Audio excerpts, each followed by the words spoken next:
안녕하세요. 서학개미 2020입니다. 금요일 미국 부채 한도 협상이 공화당에 의해 중지되면서 상승세를 보이던 미국 증시는 관망세로 돌아섰습니다.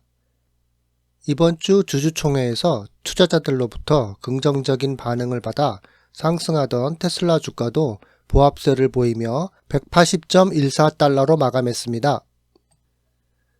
테슬라는 상하이 공장 증설과 파우치형 배터리셀 최초 생산 개시를 위한 규제 인가를 신청했습니다. 상하이 기가 공장이 현재 125만 대였던 파워트레인 유닛을 확장해 연간 175만 대의 생산을 할 수 있는 능력을 제공할 것이라고 합니다. 또한 파우치형 배터리셀을 생산할 수 있는 허가를 신청해서 시험 생산 라인은 초기 연간 2만 시간의 배터리를 생산할 수 있는 용량을 갖게 될 것이며 이는 단일 모델 Y 배터리 팩의 전력과 맞먹는 것이라고 덧붙였습니다. 테슬라가 이전에 전기 자동차에 사용하지 않았던 파우치셀을 어떻게 사용할지는 명확하지 않습니다. 가전제품에 널리 사용되는 파우치셀은 배터리 구성 요소가 단단한 실린더가 아닌 유연한 금속 백에 들어있다는 점에서 테슬라가 EV에 사용한 셀과는 다릅니다. 파우치 셀들은 제너럴 모터스를 포함한 몇몇 자동차 회사들에 의해 사용됩니다. 테슬라는 또한 공장 내 폐수 처리를 위한 화학물질을 재활용할 수 있는 새로운 시설을 설립할 계획입니다. 세계 최대 규모인 테슬라 상하이 공장은 2022년 모델 3와 모델 Y 차량을 약 72만 6천 대 생산해 전 세계 판매량의 절반 이상을 차지했습니다. 테슬라는 또한 중국에서 원통형 4680 배터리 셀의 생산을 늘리는 것을 모색하고 있으며 비용 절감을 위해 새로운 공급업체를 영입했다고 로이터 통신이 보도했습니다. 일론 머스크는 부족하면 공장이 정체되기 때문에 부족하기보다는 회사의 전력 저장 사업에 사용될 수 있는 배터리 셀이 남아있는 것을 선호한다고 말했습니다. 테슬라는 또한 지난달 태양열과 같은 재생 가능한 자원으로부터 전력을 저장하는 데 사용될 수 있는 메가팩으로 알려진 상업용 에너지 저장 장치를 생산하기 위해 상하이 공장을 확장할 것이라고 했습니다. 테슬라는 화요일 텍사스 오스틴에서 연례 주주총회를 열었습니다. 일론 머스크는 경제가 앞으로 12개월 동안 침체될 것이고 많은 회사들이 파산할 것이지만 테슬라는 장기적으로 좋은 위치를 차지할 것이라고 했습니다. 그리고 모델 Y는 올해 세계에서 가장 많이 팔리는 차가 될 것이라고도 예측했습니다. 테슬라가 올해 첫 사이버 트럭을 인도할 것이며 생산이 시작되면 연간 25만에서 50만 대를 인도할 수 있을 것이라고 했습니다. 또한 그는 테슬라는 전통적인 광고에 반대하는 오랜 입장을 재고할 수도 있고 약간의 광고를 시도하고 어떻게 진행되는지 볼 것이라고 언급했습니다. 한편 오랫동안 기다려온 로드스터의 귀환은 2024년으로 예상했습니다. 더불어서 그는 투자자들이 기대하는 두 개의 새로운 전기 자동차 모델에 대한 계획이 세워지고 있다고 말했습니다. 그리고 머스크는 연간 500만 대를 돌파할 수 있는 신형 EV 두 종을 언급했는데 그것의 모양으로 보아 고전적인 테슬라 디자인을 특징으로 하는 것처럼 보입니다. 중국의 이전 보도들은 테슬라 차세대 자동차가 더 작은 모델 Y일 것이라고 제안했는데 이 이미지 티저와 일치하는 것으로 보입니다. 마지막으로 행사 질의응답 시간에 머스크는 테슬라 CEO직에서 물러나지 않는다고 확인해 주었습니다. 일론 머스크는 CNBC와의 인터뷰에서 테슬라가 너무 비싼 가격 문제가 있다는 생각에 반대하는 주장을 펼쳤습니다. 회의론자들로부터 테슬라가 받는 가장 이상하고 독특한 비판 중 하나는 테슬라의 차량이 너무 비싸다는 것입니다. 게다가 자동차들을 점점 더 저렴하게 만들기 위한 테슬라의 지속적인 노력에도 불구하고 이러한 고정관념은 많은 소비자들에게 뿌리 깊은 것으로 보인다고 했습니다. 일론 머스크가 주주총회에 이어 CNBC 방송 인터뷰에서도 이러한 테슬라의 경제성 문제에 대한 비판을 쏟아냈습니다. 모델 3와 모델 Y의 시작 가격이 현재 미국 평균 자동차 구매 가격보다 낮다는 주장 외에도 엔트리 레벨 모델 3가 실용성과 저렴한 것으로 잘 알려진 도요타 캠리와보다 소유 비용이 더 저렴하다고 지적했습니다. 머스크의 경제성 주장은 테슬라가 일반적인 신화와 소비자 우려를 불식시키는 데 도움을 주기 위해서 차량 광고를 시작할 것이라는 예측을 낳았습니다. 구매자들에게는 다행스럽게도 테슬라는 최근 회사 가격이나 물결뿐만 아니라 현재 개발 중인 저가의 모델 2에 대한 소문으로 인해 점점 더 저렴한 가격으로 차량을 만들기 위해 계속 노력하고 있습니다.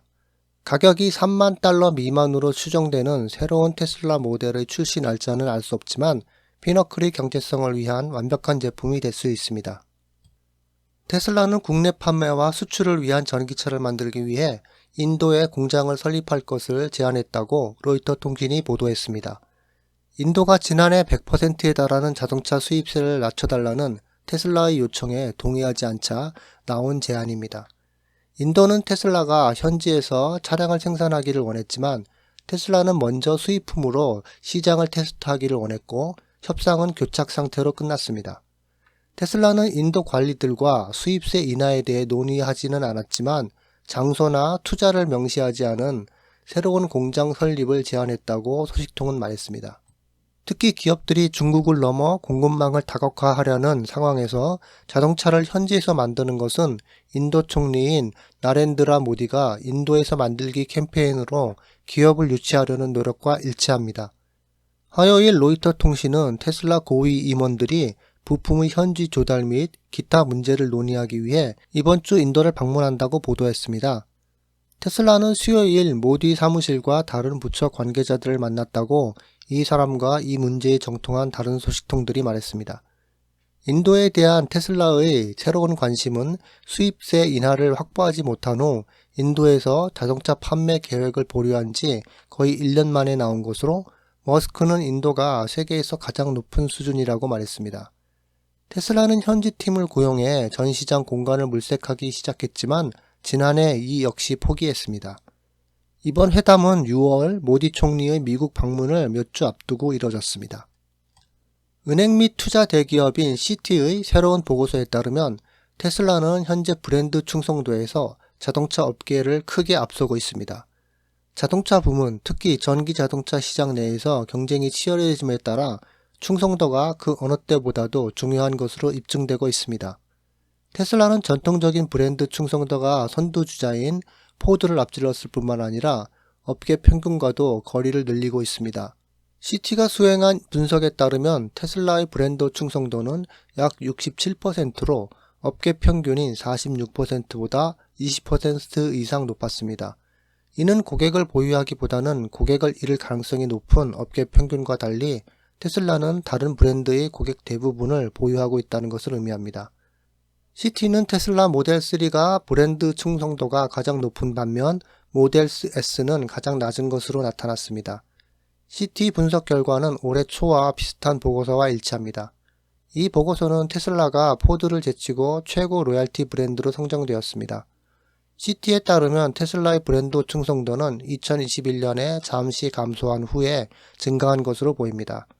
그러나 그 해 동안은 많은 브랜드가 비슷한 로얄티 하락을 겪었습니다.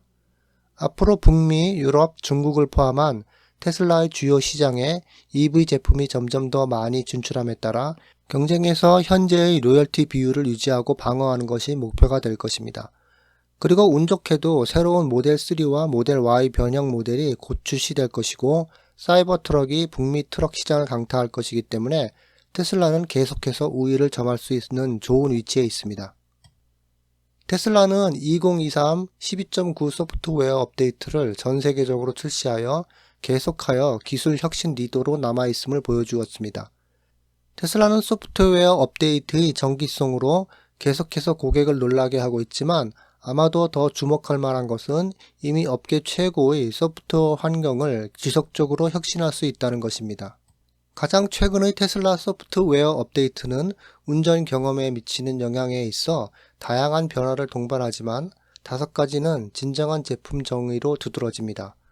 무엇보다 테슬라가 우수한 차량 안정성을 지속적으로 개선함에 따라 자동차 비상 브레이크 시스템이 수직 이동을 더 잘 감지하도록 업데이트되어 교차로에서 발생하는 측면 충돌을 방지하는 데 도움이 될 것입니다.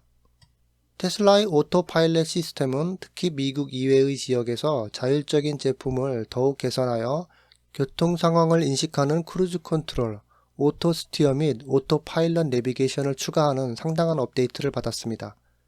테슬라의 스피드 어시스트도 개선되어 시각적 컴퓨팅의 개선으로 운전자에게 다양한 영역 내에서 속도 제한을 보다 정확하게 보여줄 수 있게 되었습니다.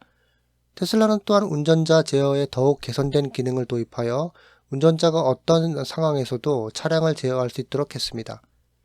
또한 테슬라의 익명 데이터 수집을 비활성화할 수 있으므로 개인정보 보호가 크게 향상되었습니다. 테슬라는 운전자가 운전 경험을 제어할 수 있도록 모델 S 및 모델 X에서 사용할 수 있는 에어 서스펜션 설정에 토글 기능을 추가했습니다. 특히 운전자는 최대 35마일의 속도로 일시적으로 서스펜션 설정을 올리거나 내릴 수 있으며 특정 위치에 대한 서스펜션을 설정할 수도 있습니다. 가장 중요한 것은 이 업데이트를 통해 트랙 모드가 변경되어 트랙 패키지가 장착되었을 때 모델 S 플라이드가 최고 속도 200마일, 약 321km에 도달할 수 있다는 것입니다. 2023 12.9 업데이트의 나머지 변경사항은 외관상의 변경사항이거나 일반적으로 소프트웨어 사용성을 개선하는 것이기 때문에 테슬라는 인포테인먼트 제품을 업계 최고 수준으로 계속 만들고 있습니다. 테슬라의 제품과 유사한 시스템에 투자하는 자동차 회사의 수가 증가함에 따라 이 점은 세계 최고의 EV 브랜드의 판매 포인트가 될 것입니다. 이상 이번 주 테슬라 소식이었습니다. 시청해 주셔서 감사합니다.